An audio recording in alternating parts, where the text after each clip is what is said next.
A lot of us have been anticipating for the return of the iconic Motorola Razr flip phone since earlier this year.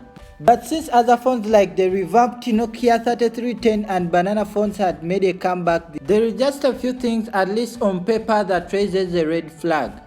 Like for example the 2510 mAh battery.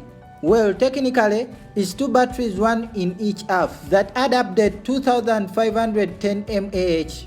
To put things into perspective, that's tiny compared to every smartphone released in 2019. For example, the Samsung Galaxy S10 has a 3000 mAh battery, while all new iPhones top 3000 mAh.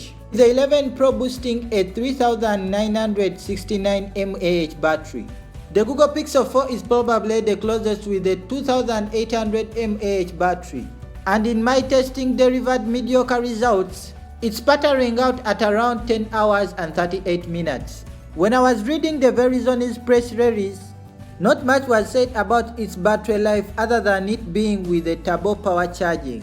If I and not exaggerate things, the Razr makes more than a few concessions in the pursuit of design. To be fair, it opts for the weaker Snapdragon 710 processor.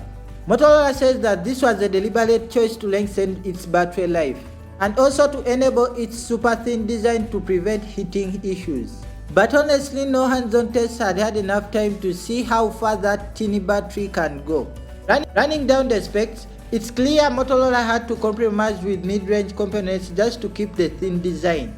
Except at 1500 USDs.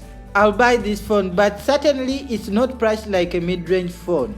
Actually, it ranges up to 2212 USDs. What you're actually paying for is a premium on nostalgia and the privilege of getting your hands on an experiment design.